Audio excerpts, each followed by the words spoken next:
Hello everyone, welcome back to For the Love of Physics. I am 𝏬🬬🏬🏬 and this is going to be a very interesting video because I am going to be spending time solving problems. You see, till now we have had almost 27 lectures discussing different topics of quantum mechanics in very much detail, especially the introductory part. And many of you have actually requested me that I should spend some time solving problems, which is why I am making this video. See, the thing is, it is not just sufficient to understand a topic or its basics or its fundamentals clearly. If you are a student, you are going to face problem solving in either university examination or in competitive examinations, where they're going to give you a unique problem where you have to apply your concepts, your understanding of that subject, connect various dots and come up with one correct answer, and which is going to be the criteria for you getting selected in a university, in some PhD program, in getting selected in some sort of institute, whatever. So therefore, it is not just enough to understand the topics of quantum mechanics, but also to be able to use them to solve certain kinds of numerical based problems becomes quite important. Therefore, I have decided to create two videos, part 1 and part 2. So in this video, this is the part 1. I have 10 questions from different topics: Blackbody radiation, photoelectric effect, Compton effect, DE-BROGLIE hypothesis, etc. I'm going to go through all these questions one by one, and we are going to look at the different kinds of questions which are possible. I'm going to make another video after this video in which I'm going to go into the introduction to quantum mechanics part, where we will do questions related to wave function, normalization, probability, Schrodinger equation, expectation values, etc. So in today's video, which is part 1, we are going to solve 10 different questions from all these topics. I have written how many questions from various topics are included. So these are questions that I've collected from standard examinations like entrance examinations to IIT, TIFR, various research institutions, gate physics, net physics, etc. So if you are able to solve all these questions that I'm going to present to you comfortably, then rest assured you should not have much difficulty facing competitive examinations. However, if you find these questions to be extremely difficult, then you need to be a little bit careful, because that means you need a little bit more practice in this particular subject so that you can actually get good rank in whatever examination that you are facing. So this is going to be a little bit of a lengthy video, so you can go through this entire video slowly. You can pause the video whenever you want. If you look at a question, you can try it yourself, take out your notebooks and try that question yourself, try to come up with the answer, use all the concepts that we have studied till now that you must have noted down in your notebooks, and try to solve these questions. And then once you have achieved something, you can cross check with my answer to make sure whether your answer is correct or not. Let us begin. The first question that I have for you is the question on black body radiation. So this is a question that I have for you on the topic of black body radiation. Let us read this question, okay? The black body spectrum of an object O1 is such that its radiant intensity, that is intensity per unit wavelength interval, is maximum at a wavelength of 200 nanometers. All right, fine. Another object O2 has a maximum radiant intensity at 600 nanometers. Fine.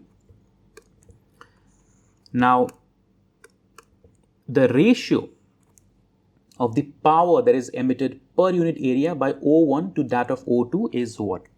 Now, if you remember my lectures on blackbody radiation, in those videos, I discussed the experimental results of blackbody radiation, where we faced two very important, you can say, results. One is known as the Wien's displacement law, and other is known as the Stefan-Boltzmann law, which is what I'm going to use to solve this particular problem. So let me try to first write down the information that is actually given to us. So the problem has given to us two objects, all right, two different black bodies. So on the y-axis, we have the spectral radiant density, okay. On the x-axis, we have either frequency or we can have wavelength also. Now, both these two objects has its own, let's suppose, black body distribution. Okay. Now, associated with the black body distribution, we have certain physical quantities. So, for O1, let's suppose this is O1 and this is O2. The frequency or the wavelength at which we get the maximum spectral intensity is, let's suppose, either we can call it nu or we can call it lambda. Let's call it lambda 1. And the frequency or the wavelength, sorry, I should say wavelength here because wavelength is given in the question, at which we get maximum radiant intensity is lambda 2. So, if you remember what we studied in our topic of blackbody radiation, two things are very important. One is the Wien's displacement law, and we will use them to actually get an answer to this problem. Okay, what does Wien's displacement law tell us? One thing it tells us is that the product of the wavelength corresponding to the maximum radiant intensity times the temperature corresponding to that object, because both these two objects are at two distinct temperatures. This is a temperature T1, this is a temperature T2, is a constant. Okay, and then there is one more expression that we have, which is the Stefan-Boltzmann law.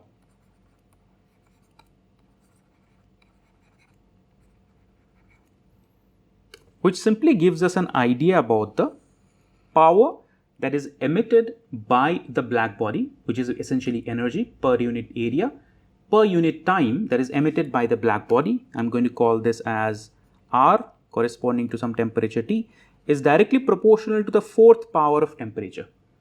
So we can use both these two expressions. All right. So in the first, if we use both these two expressions, we should get the answer, because according to the question, what is given to us? The following informations are given to us, that the first object O1 has it given us a temperature? No, it is just maximum this thing. Okay, so it has a wavelength lambda 1 of 200 nanometer, and the second object O2 has a wavelength lambda 2, which is the wavelength corresponding to maximum radiant energy, is 600 nanometer. Okay, so this essentially gives us lambda 1 T1 is equal to lambda 2 T2. Okay, so from here I can get an idea about, let's suppose I have lambda 2 upon lambda 1 is equal to T1 upon T2. Okay, so if I substitute the values here, T1 upon T2 is equal to lambda 2, which is 600 nanometers, upon lambda 1, 200 nanometers, is equal to 3. All right, fine. I can use this now here. Why? Because I am interested in the ratio of the power emitted, right? The ratio of the power emitted per unit area by O1 to that of O2. So what we want is the power emitted by O1 up to by O2. What is this? This is simply equal to T1 upon T2 to the power 4. So I can use this expression here. If I do that, it simply becomes 3 to the power 4 is equal to what? 3 into 3, 9. 9 into 9 is 81. So the correct answer is 81. So using the concept or the understanding of Wien's displacement law and Stefan-Boltzmann law, we are able to solve this problem. All right, now let's go ahead to the next question, which is based on photoelectric effect. All right, so photoelectric effect is actually a very important topic, because it is one of those topics where you get, I think, the maximum number of questions that are possible, or that you usually see in various competitive examinations from this sort of a region of study. So this is a problem that is based on photoelectric effect. Now, the questions on photoelectric effect might be based on the Einstein's photoelectric effect equation, or it might be based on calculating number of photons, etc., etc. We'll see. We'll have three different questions. This is the first one. In a photoelectric experiment, both sodium, which has a work function of 2.3 electron volt, and tungsten, which has a work function of 4.5 electron volt metals, are illuminated by ultraviolet light of same wavelength. If the stopping potential for tungsten is measured to be 1.8 voltage, then the value of the stopping potential for sodium is what? So if you are familiar with the photoelectric effect phenomena, we usually shine light onto a metal surface, and the light photons then transfer energy to the electrons in the metal surface. The electrons absorb that energy, and if the energy is sufficient enough, it comes out of the metal surface. Okay, so based on that, Einstein gave the photoelectric effect equation, because of which he got the Nobel Prize. So the photoelectric effect equation is itself very simple, but it hides a deeper truth about how light functions. So essentially, it takes into an assumption that light is consisting of photons, and these photons each have energy of h nu. Now, the photon energy must be greater than the work function of the metal surface. Then if it does, the excess amount of energy goes into the kinetic energy of the electron. Now, this kinetic energy of the electron is essentially used to overcome the stopping potential of that particular instrument. So therefore, this comes out to be EV0. So this is a very important equation which I am going to use. Okay. What are the parameters which are given to us here? Well, first they have given us sodium work function 2.3 electron volt. They have given us tungsten work function, which is 4.5 electron volt. They have they given us a frequency of wavelength? No, they have not given us the frequency of wavelength, although they are using the same wavelength or frequency. Sorry, what did I say? The frequency of the light, not the frequency of the wavelength. That doesn't make any sense. The frequency of the incident light is not given to us, although they are using the same light. And the stopping potential for sodium is to be calculated, and the stopping potential of tungsten is given to be 1.8 voltage. So yeah, it's also a very simple problem. I'm just going to use the Einstein's photoelectric effect equation, and we will use that to get the answer. So here, what is common in both these setups? H nu is common because the frequency is common. They are using the same wavelength for both the metals. Therefore, H nu is common. So H nu is equal to E Vs plus Ws. All right, this is one equation, EVS plus Ws, but it is also equal to EVT plus Wt. Okay, because I have two different equations for two different metals, but in both of them H nu is same, so I've equated both these two equations. So now, if I substitute the values that is given to us, I should not have any difficulty obtaining the answer.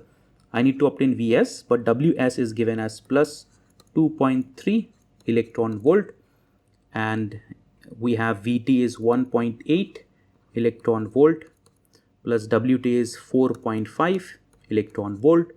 So therefore, if I am interested in finding Vs, it should come out to be 4.5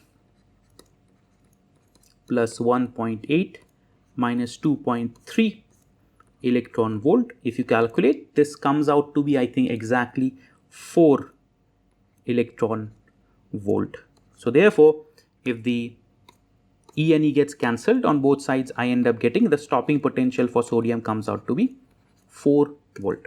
Okay, the answer comes out to be 4.00. That's it. Very simple problem, very simple solution. Alright, this is the next problem on photoelectric effect. Although I have to say this is a little bit of a tricky question. There are so many things involved. So if you want to try yourself, you should pause the video and try it yourself and see if you can do it or not. Okay. Let me read the question. A beam of light consists of 4 wavelengths, 4000 angstrom, 4800 angstrom, 6000 angstrom, and 7000 angstrom. Each of intensity 1.5 into 10 to the power minus 3 watt meter square. The beam falls normally on a surface 10 to the power minus 4 meter square of a clean metallic surface of work function 1.9 electron volt, assuming no loss of light energy, that is each photon emits 1 electron. Each photon emits 1 electron. Calculate the number of photoelectrons liberated per second. So this is a little bit of a different problem because we want to calculate the total number of photoelectrons emitted by a surface if it is subjected by an incident radiation that consists of not 1, not 2, but 4 different wavelengths. So first of all, if we actually want to solve this problem, we must consider the possibility that not all of the wavelengths are capable of causing photoelectric emission. So first, we must make sure that all the 4 wavelengths or some of them are actually capable of causing photoelectric emission. Now, what does that mean? I told you just a few minutes back that for a wavelength to cause photoelectric emission, it must have sufficient energy. Okay, so first we must check if it has sufficient energy to overcome the threshold. All right, so let's say that this is wavelength is given as 4000 angstrom. This is 4800 angstrom. This is 6000 angstrom, and this is 7000 angstrom. Now the question is, which one of them are actually capable of causing photoelectric emission? For that, we must look at the work function of the metal surface. So it is given that the work function of the metal surface is W is equal to 1.9 electron volt. Now, what does this work function has to do with the energy of the photon? Well, the energy of the photon should be greater than h, let's suppose nu naught. All right, this is the minimum energy that the photon should have. So that is basically equal to the work function. So this can be written as hc upon lambda naught. So let us calculate the lambda naught associated with this particular wave function. So if I want to calculate lambda naught, this comes out to be hc upon 1.9 electron volt. Okay. So what is h? 6.626 into 10 to the power minus 34 into 3 into 10 to the power 8. Okay. And then you have 1.9 electron volt. If I want to convert it to joules, I should write 1.6 into 10 to the power minus 19. If I perform all the calculations perfectly, then I should end up getting the answer 6.54 into 10 to the power minus 7, which comes out to be 6540 angstrom. That means this is the threshold. Any wavelength which is greater than this should not be capable of causing photoelectric emission in this particular metal surface. So this is the, you can say, threshold wavelength. Okay, because any wavelength greater than this will have lesser frequency and therefore lesser energy and will not be able to cause photoelectric emission. So it means that the cutoff is somewhere here, right? So this is capable of causing photoelectric emission. This is capable. This is capable.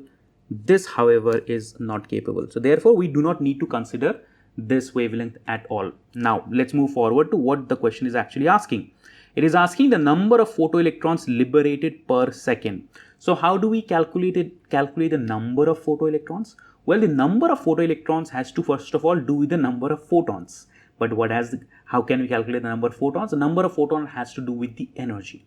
You see, if you look at the incident radiation not from the perspective of wavelength, but from the perspective of photons, then the incident wavelength is composed of large number of photons, right?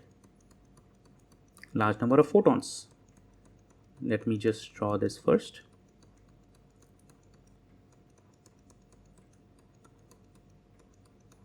Of course, I am not interested in the first wavelength because it cannot induce photoelectric phenomena. Now, what is the total amount of energy, let's suppose, for this particular incident radiation? It is equal to the energy of the photon, which is h nu, times the total number of the photons in that incident radiation. Alright, so we are basically required to find out this quantity. They have actually given us the energy. If you look here, they have actually given us the energy. The energy is 1.5 into 10 to the minus 3 watt meter square per unit time, basically, over a surface which is 10 to the minus 4 meters square. Alright, so let's calculate the energy that is transferred to the surface per unit time. Okay, so if we calculate the energy transferred to surface per unit time,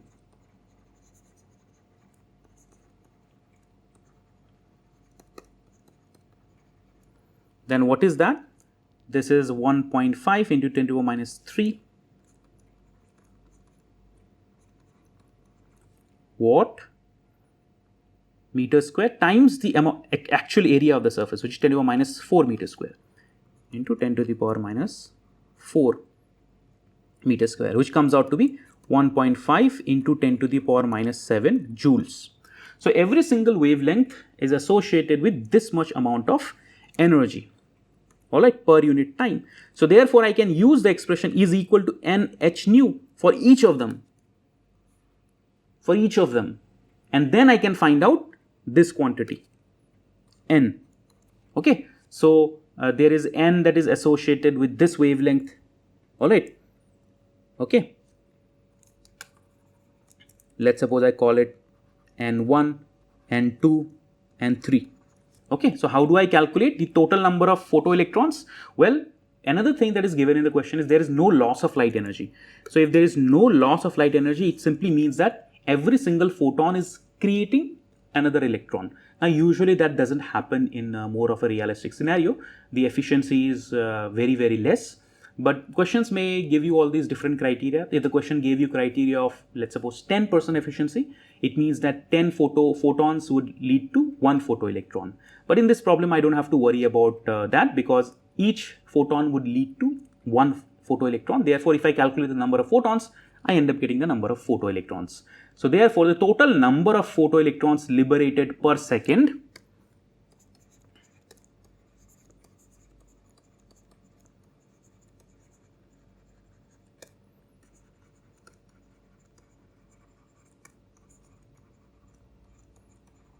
essentially is equal to n1 plus n2 plus n3.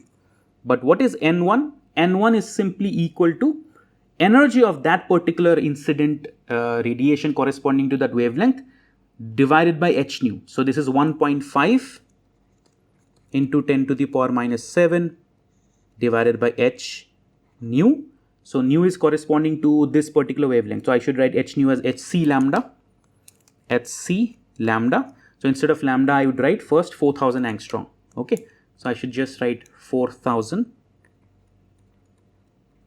into 10 to the power minus 10 angstrom. Okay, similarly for n2, I would have the same thing, 1.5 into 10 to the power minus 7 upon hc into, instead of 4000, I have the other wavelength 4800. 4800 angstrom. And similarly for the last wavelength 6000 angstrom, I have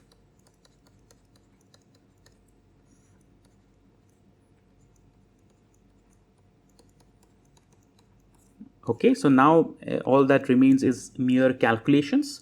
So what is the value of hc? If I calculate the value of hc, I have already calculated it before, I think here, 6.6 into 10 to the power minus 34. This should have been 34. I'm sorry. Typo as I'm writing with my hands. So 6.6 into 10 to the minus 34 times 3 into 10 to the power 8. So this actually comes out to be, I have calculated this to be 19.89 into 10 to the power minus 26. So if I use this here, this should become 1.5 into 10 to the power minus 7 upon 19.89 into 10 to the power minus 26, and then you have into 10 to the power minus 10, and you have 4000 plus 4800 plus 6000.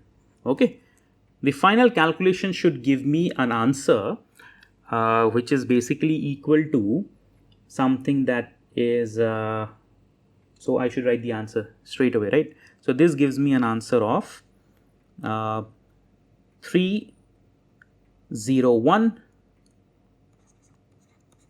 plus 361 plus 453. I'm just writing it straight away from my notebook, okay? Into 10 to the power 9, which comes out to be around 1.115 into 10 to the power 12 photons. So because of 100% efficiency, same as photoelectrons. Okay, that's it. 1.115 into about 12, which comes out to be 1.2, somewhere around 12. So option number A is the correct answer. Okay, so you see this was a little bit of a lengthy question because we had to connect multiple dots here. We had to figure out that out of all the wavelengths in the incident radiation, one of them was incapable of causing photoelectric effect, so we had to reject that. And then we had to look at the total amount of energy that is absorbed by the surface, and then we had to correlate with the number of photons corresponding to each wavelength. Then we add the number of photons to get the total number of photons in the incident radiation, and because there is no loss of light energy, it also corresponds to the total number of photoelectrons. All right. Now let's switch gears and look at another problem, which is also based on photoelectric effect, photoelectric phenomena. Okay. All right. Here we are given that light is described by an equation. So if they have given us an equation for the electric field corresponding to incident radiation, E is equal to 90 volt per meter, sine 6.28 times 10 to the power 15 per second plus sine 12.56 into 10 to the power 15 per second time is incident on a metal surface. The work function of the metal is 2.0 electron volt. What is the maximum kinetic energy of the photoelectrons? Now, to be able to solve questions like these, where the incident radiation is given in terms of an expression involving electric field, we need to understand that even though in photoelectric effect, ultimately we are looking at photon picture of radiation, still we can describe that incident radiation using our traditional framework of electric fields and magnetic fields also, right? From there also we can get some information. So that's the thing about quantum mechanics, we have two different pictures going simultaneously. So if you have an incident radiation, which is essentially electromagnetic oscillation, right? This is a light wave. Then we typically write these light waves and describe them using a very simple equation corresponding to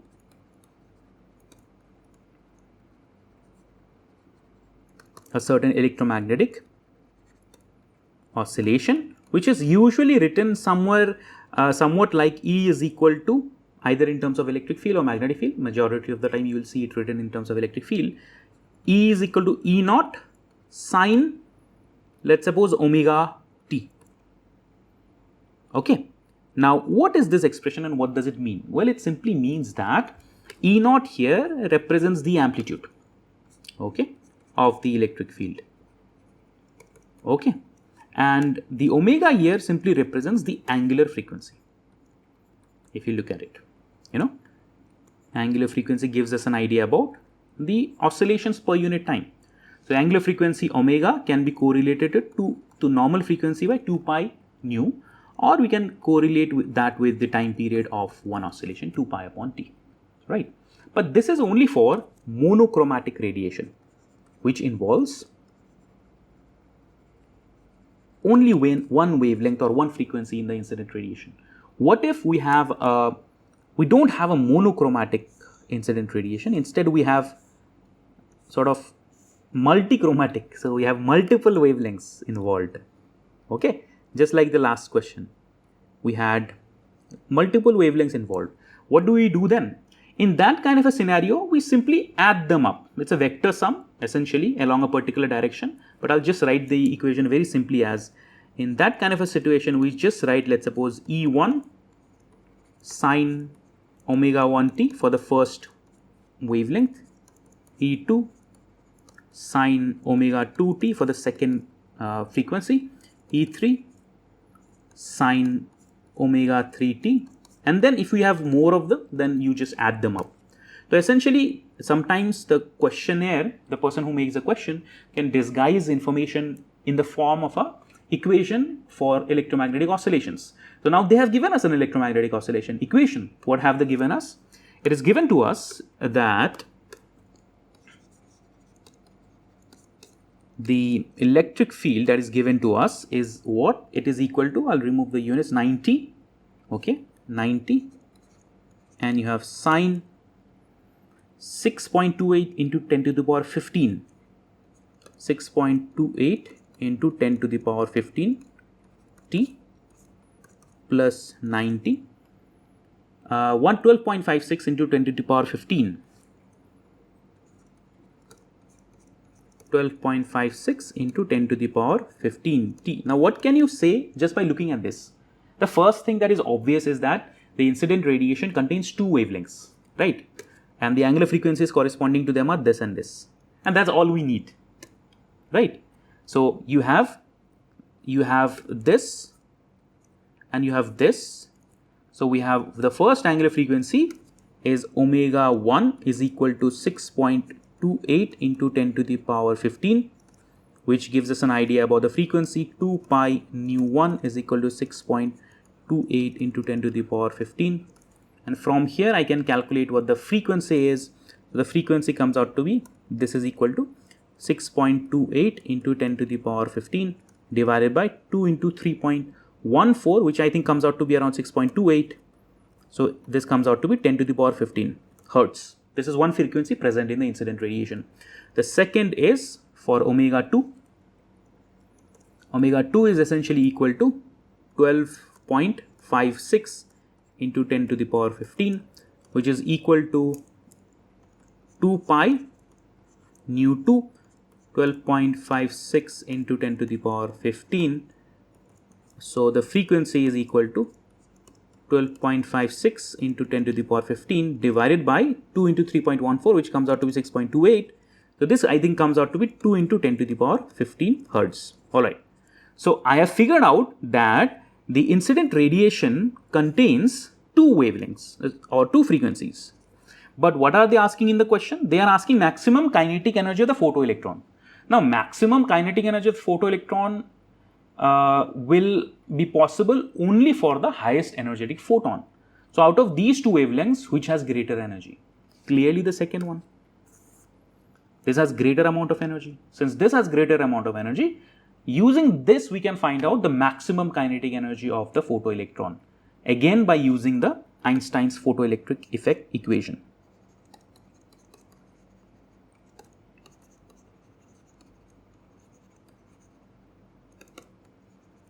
Okay, in which you can say that the incident photon energy minus the work function gives you the maximum kinetic energy or EV0, alright, in terms of stopping potential. So this is quite simple. So this comes out to be 6.626 into 10 to the power minus 34 joule seconds times the frequency is 2 into 10 to the power 15. Now, if I want to calculate the kinetic energy, I need to convert, I think, the whole thing in units of electron volt, not in terms of joule. So, to convert it in terms of electron volt, I'll divide it by 1.6 into 10 to the power minus 19, because 1 electron volt is equal to 1.6 into 10 to the power minus 19 joules, minus, what is the work function? Work function is given as 2 electron volt. 2 electron volt. So you can try and calculate this if you have a calculator. I think the answer should come out to be 8.28 minus 2.0 electron volt. So this comes out to be 6.28 electron volt. This is the energy which is answer. kinetic energy, the answer, which is 6.28 electron volt. So you can see that in photoelectric effect as well as in other questions, the questions might not necessarily be straightforward. They might give you one information, they might be ask you something else. So you have to figure out how to go from what is given to what is the unknown. So you have to connect the dots somehow based on everything that you know. And if you look at this problem, they asked us the maximum kinetic energy of a incident photoelectron of an incident radiation that had multiple wavelengths. If you look at the earlier problem, they asked us the number of photoelectrons corresponding to incident radiation having multiple wavelengths. If you asked us the other earlier question, they simply asked us to calculate stopping potential for sodium by giving us information regarding tungsten and all these things. So they might be asking you in any question, in any examination, various things, and you have to gather what is given and somehow connect the dots based on everything that you know to come up with the answer. Okay, and that only happens with practice. So you need more and more and more practice. Now let's move forward to another question. So this next question that we have is from the topic of Compton effect. Now we have studied this topic also in quite detail. Now in Compton effect, an incident photon interacts with an electron, transfers energy to the electron, and the photon loses energy. All right. Now let us read this question and see if we can solve it. A beam of X-rays of wavelength 0.2 nanometer is incident on a free electron and gets scattered in a direction with respect to the direction of the incident radiation, resulting in maximum wavelength shift. This is important. Maximum wavelength shift. The percentage loss of the incident radiation is how much? Okay. Now we are all familiar with the Compton effect expression. Okay, what is the Compton effect expression? The Compton effect expression, I derived it in my earlier video, is that if there is a photon which is incident on some electron, loses energy, then the loss in the energy results in a shift in the wavelength, and that shift in the wavelength is equal to lambda c 1 minus cos theta, where theta is the angle of scattering and lambda c is the Compton wavelength. Now they mentioned this word maximum wavelength shift. Now maximum wavelength shift happens when the photon interacts with the electron and goes back in its original direction. So essentially maximum wavelength shift happens for theta is equal to pi. So therefore maximum wavelength shift happens for 2 lambda c, because theta is equal to pi, cos theta is equal to minus 1. So 1 minus minus 1 is 1 plus 1 is equal to 2. Now here the Compton wavelength lambda c is essentially equal to h upon m naught c, h being the Planck constant, m naught rest mass energy of electron, c is speed of light. And this is something that you can actually remember, because this is equal to 2.43 picometers, okay, which is 2.43 into 10 to the power minus 12 meters. So if I calculate it, this comes out to be 2.43 into 2 into 10 to the power minus 12 meters, which comes out to be 4.86 into 10 to the power minus 12 meters. So if this is the wavelength shift, then what is the wavelength of the scattered radiation? The wavelength of the scattered radiation is equal to incident radiation plus the wavelength shift. So incident radiation is given to be how much? 0.2 nanometers. So this is 0.2 nanometers. So in picometers it is going to be 200, I think, plus 4.86 into 10 to the power minus 12. This comes out to be 204.86 into 10 to the power minus 12 meters. Okay. So we have calculated the wavelength shift. We have calculated the, the scattered wavelength. Now this is not what's being asked in the question. I am just calculating it because I'll require it. What is asked in the question is the energy loss of the photon that has happened. Okay. So if you look at it, the percentage energy loss of the incident radiation. Now the percentage energy loss is or the energy loss of the incident radiation is correlated to the energy gain by the electron, and there is a very simple expression associated with it. I can in fact derive it. If you have an incident photon which interacts with an electron and the photon goes in a particular direction, electron goes in a particular direction, we can apply conservation of energy principle that the photon had energy let's suppose E, electron had a rest energy E naught, photon scattered has energy E dash, electron has energy E after the scattering process has taken place. So if you look at conservation of energy principle, before scattering, energy of the photon plus energy of the rest electron is equal to after scattering energy of the scattered photon plus energy of the moving electron. Now usually what happens is that we can look at situations where relativistic effects do not come into the picture. Now if you look at X-rays and interaction of X-rays, we can for wavelengths around 0.2 nanometer, we can assume that there are no relativistic effects that are going to take place. So relativistic effects usually takes place in which the transfer of energy is so high that the electron achieves, a near velocity is near speed of light. So if relativistic effects do not come into the picture, then this becomes even simplified. E dash plus what is the energy of the electron? The energy of the electron is essentially rest mass energy of the electron plus kinetic energy of the electron. Okay, so then this and this gets cancelled. So this essentially ends up becoming kinetic energy of the electron is equal to E minus E dash. Alright, what is E minus E dash? H nu minus H nu dash, which is equal to H nu minus nu dash. Okay, so if I'm interested in energy loss, finally, which is basically del E, because this is, what is this? This is nothing but energy loss, right? E minus E dash is del E upon the initial energy of the photon, which is nothing but Ke. I can either write Ke, which is the energy gained by the electron, upon E. This is equal to H nu minus nu dash upon E is equal to H nu.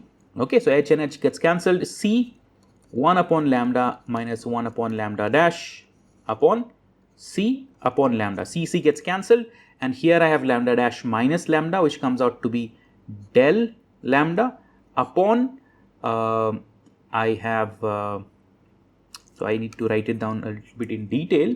So this ends up becoming lambda dash minus lambda upon lambda dash. So therefore the expression finally becomes the loss in energy of the photon with respect to initial energy, or the gain in the energy of the electron, which is equal to the kinetic energy of the electron upon the initial incident energy, is essentially equal to lambda dash minus lambda is the wavelength shift, and then you have lambda times this should be actually lambda dash. I think there is another quantity here. There is a lambda here. The lambda and the lambda gets cancelled. So lambda dash is equal to lambda plus del lambda. All right. So this is an expression I derived it here, but I also derived it in my lecture. So you can kind of note it down and you can use it. So yeah, the percentage loss of energy of the incident radiation is what? That's it. I can just plug in all the values. What is del lambda? I already calculated del lambda. It comes out to be 4.86 into 10 to the power minus 12 upon, I already calculated lambda plus del lambda. It comes out to be 204.86 into 10 to the power minus 12. This is going to give me the answer. If you calculate, this comes out to be 0.0237. In terms of percentage, comes out to be 2.37%. This is the answer. So the loss of energy in this particular case comes out to be 2.37%. You see, in Compton effect, the loss of energy very much depends upon the initial energy of the incident photon. Greater the initial energy, greater is the loss of energy. All right. And as you can see, the loss of energy is very, very less, which kind of makes sense and kind of, the fact that we took it non-relativistic doesn't really make any much difference. Okay. Let's move on to the next question.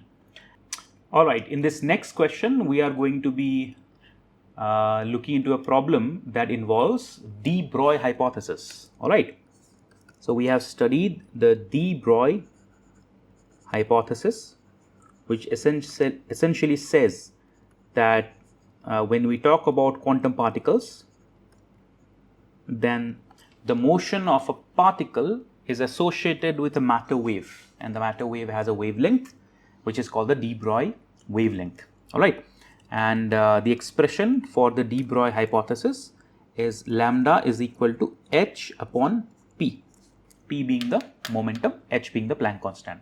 The question says the speed of an electron whose de-Broglie wavelength is equal to its Compton wavelength is how much? Very simple question. Very simple, straightforward. There's an electron, it is in motion, it has some speed. What is the speed if its de-Broglie wavelength and its Compton wavelength are equal? Okay, I just now mentioned Compton wavelength a few moments back in the previous question. Remember? So the de-Broglie wavelength is equal to what? Is equal to the Compton wavelength. So what is the Compton wavelength? H upon m naught c. It comes from the Compton effect phenomena. And it is equal to the de-Broglie wavelength. So therefore this is equal to h upon p. Now here I have to keep in mind one thing. Okay. Notice that whenever we are talking about the motion of particles, then we have to be a little bit careful whether we are working in the relativistic domain or the non-relativistic domain. If you look at all the options, they are all speeds comparable to the speed of light. That means automatically we are in the relativistic domain. In the previous problem, I assumed that we were in the non-relativistic domain, but in this problem, we are automatically in the relativistic domain just by looking at the options. So if we are in the relativistic domain, that means the momentum that I take has to be for a relativistic particle, which is gamma m naught c, m naught being the rest mass of the electron. So this equation simply then becomes h upon m naught c is equal to h upon gamma m naught v. Okay, this is momentum. So gamma m naught v, that's it. We are almost done. H upon m naught cancel, and you end up getting v upon c is equal to gamma. What is gamma? Gamma, v upon c is equal to 1 upon gamma. Gamma is equal to root over 1 upon root over 1 minus v square upon c square. If I solve this, I should get the answer. V square upon c square is equal to 1 minus v square upon c square. Therefore, 1 plus, I should say 1 is equal to v square upon c square plus v square upon c square comes out to be 2 v square upon c square, or v is therefore equal to c upon root 2 is the answer. That's it. Very simple, very straightforward answer, option number B. Let's move ahead to the next question. This next question requires both an understanding of the de-Broglie hypothesis and the Davis and Germer experiment. You know, the Davis and Germer experiment was performed to actually experimentally verify the de-Broglie hypothesis, where we kind of scattered electrons through a crystal lattice, and then we saw that we saw certain peaks which corresponded to the diffraction patterns of the electron if we assume the electron to be associated with some kind of a wave motion, just like we have X-ray diffraction, for example. So in this question, in a Davison-Germer experiment, a collimated beam of electrons of energy 54 electron volt at normal incidence on a given crystal shows a peak at a reflection angle of 40 degrees. If the electron beam is replaced by a neutron beam, so originally we had an electron beam, now it's replaced by a neutron beam, and the peak appears at the same value, of reflection angle. It means that if I replace the electron's beam with the neutron beam, the peak appears at the same reflection value.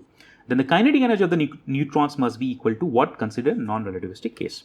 Now you see, if the peak appears at the same angle, it simply means that both the neutron beam and the electron beam has the same de-Broglie wavelength. That's it.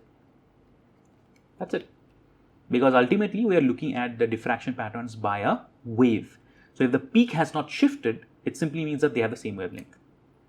Alright, so if they have the same wavelength, then I can use de-Broglie hypothesis to say, okay, this is equal to h upon p, but instead of p, we have the energy of the electron. So what is p? P is equal to, you see, kinetic energy is equal to p square upon 2m. So therefore, if kinetic energy is equal to p square upon 2m, then p is simply equal to 2m kinetic energy root over. That's it. So therefore, this comes out to be 2m kinetic energy of the electron, and this is root over 2m kinetic energy of the neutron. So what is this? H and H gets cancelled, and this is mass of the electron, and this is mass of the neutron. Now what is the ratio of the mass of the neutron upon the mass of the electron? I mean, you can calculate it, but if you do it, the ratio comes out to be 1839. Okay, you can check. Mass of the electron is 9.1 into 10 to the minus 31 kg. Mass of neutron is 1.674 into 10 to the minus 27 kg. So if I write this down, it should come out to be ME KE is equal to MN KEN. Okay, so this comes out to be MN upon ME is equal to KEE upon KEN. So essentially, what is the kinetic energy of the neutrons? So okay, so kinetic energy of electron is given as 54 electron volt. Okay, so this is given as 54 electron volt. So if I substitute this, I should get kinetic energy of the neutrons.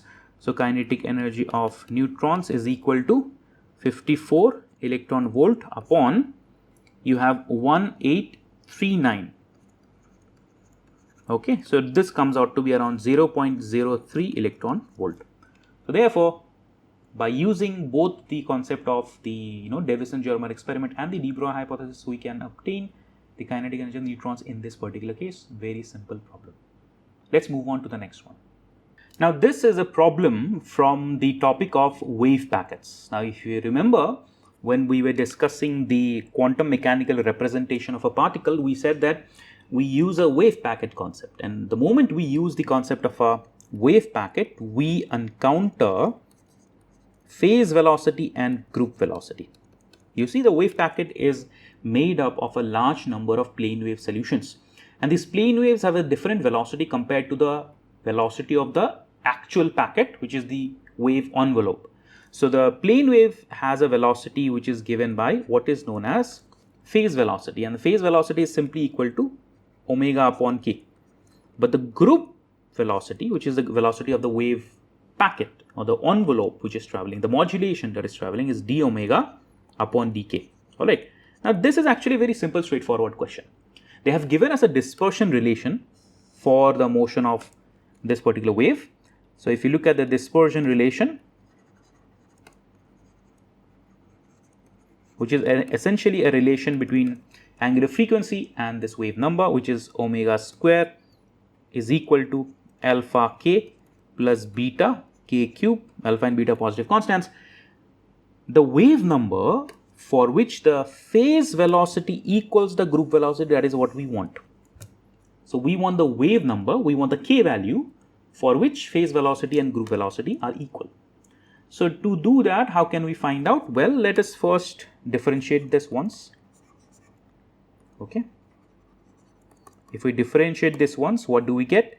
2 omega d omega is equal to, you have alpha dk plus you have 3 beta k square dk, which becomes 2 omega d omega upon dk is equal to alpha plus 3 beta k square.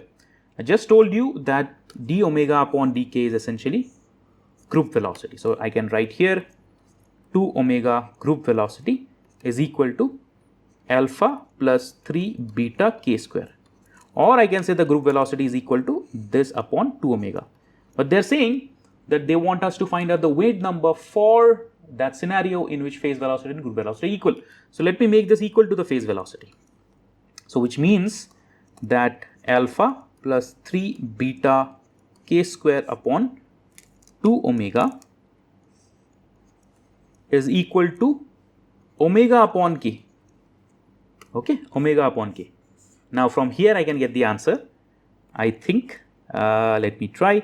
So this is alpha k plus 2 beta k cube is equal to 2 omega square. Here I can substitute this expression. Okay, let me substitute this expression here. Okay, if I do that, then I should get what? Alpha k plus 3 beta k cube is equal to alpha k plus beta k cube. This gets cancelled, and finally I end up getting 2 beta k cube, right? 2 beta k cube. No, I think I made a small mistake somewhere. So alpha plus 3 beta k square. Yeah, from here till this is fine. Alpha k plus 3 beta k cube is equal to 2 omega square. Okay, yeah, there is a 2 here. I forgot the 2. There is a 2 term here. I'm sorry. There's a 2 term here. So this is 2. And this comes out to be 2. So now we have 3 minus 2, 1 beta k cube on one side is equal to alpha k. This gives us a final result of k square is equal to alpha upon beta, or k is equal to root over alpha upon beta. That's it. So it was a very straightforward problem. Option number B is the correct answer. Straightforward problem. All I had to do was take the dispersion relation, do a necessary differentiation, make substitutions, and come up with the answer. Alright. So these are very simple questions that you might get from the topic of wave packet, where mostly you will have to use the understanding of phase velocity, group velocity, how they are related to one another. Okay. Let's move forward to another question. So the next question is related to Heisenberg uncertainty principle. If you remember, we spent a lot of time discussing the Heisenberg uncertainty principle. Yes, it's a very important topic, and you can get many questions from this particular topic. When we discuss this topic, I talk mostly about how momenta and position are correlated in terms of uncertainties associated with their measurements, right? But this question is a little bit different. It has to do with energy and time.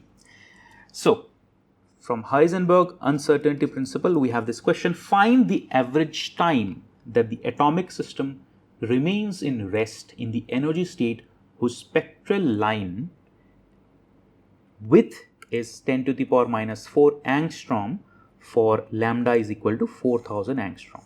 First of all, many of you, if you read this question for the very first time, you might not even know that you can apply Heisenberg uncertainty principle here. Well, you can.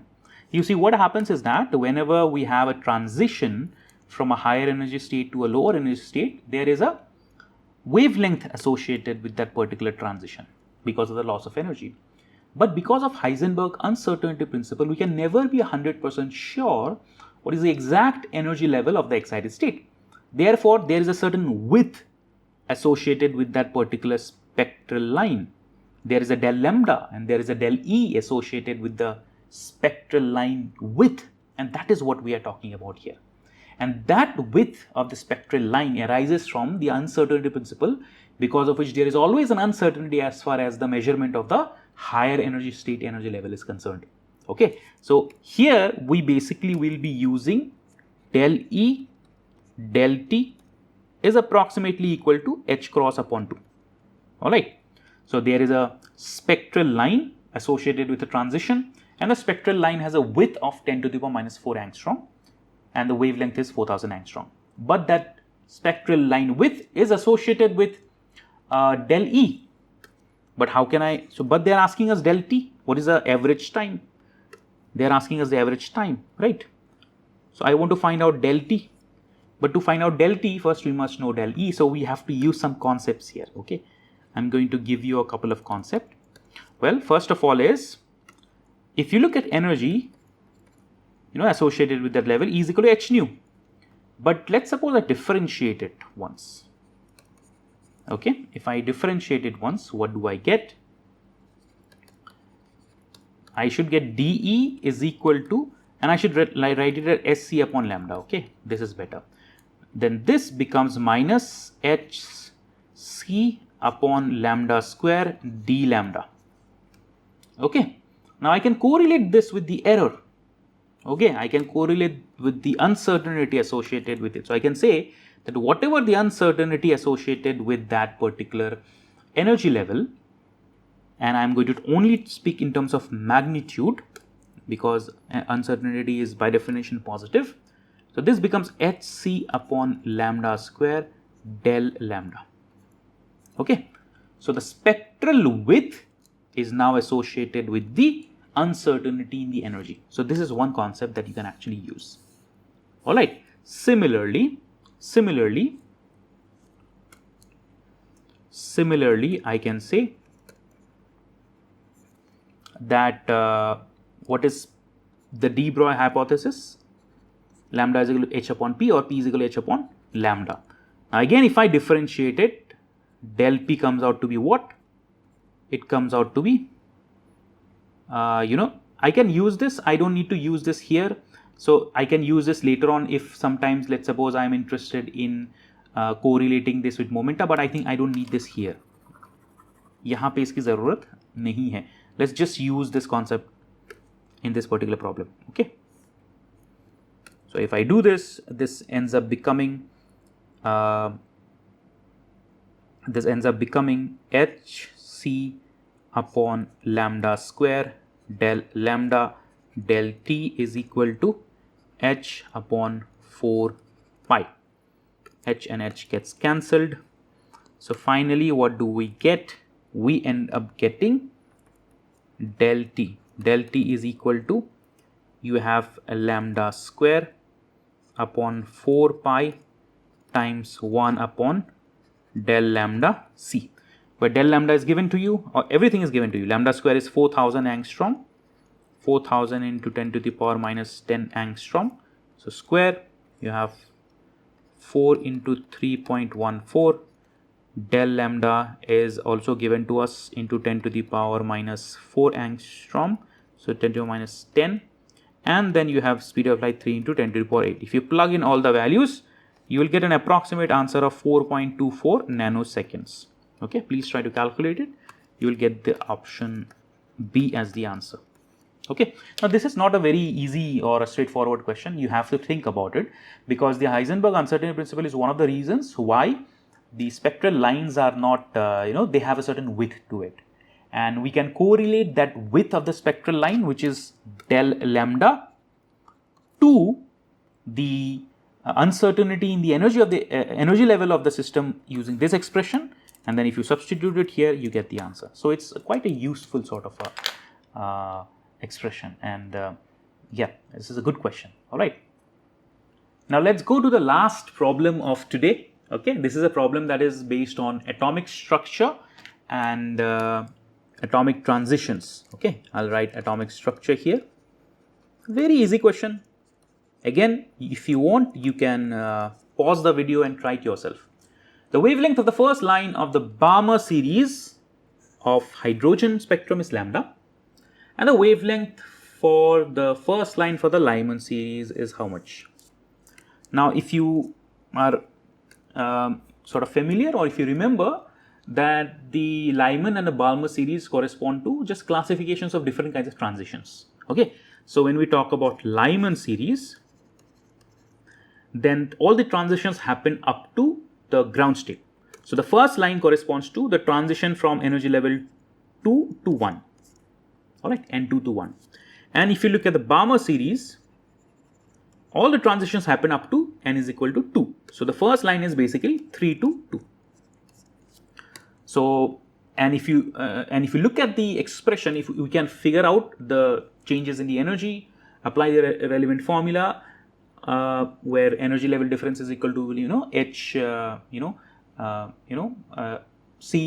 nu minus h nu 1 minus h nu 2, then we end up basically getting for the let's suppose Balmer series, for any kind of a series, this formula associated with the wavelength emitted by that transition. So 1 upon lambda is equal to r. So the formula is the initial state minus the 1 by initial state. So what is the, for the Balmer series, the final state is 2 square, and for the initial state is 3 square. So this is the formula.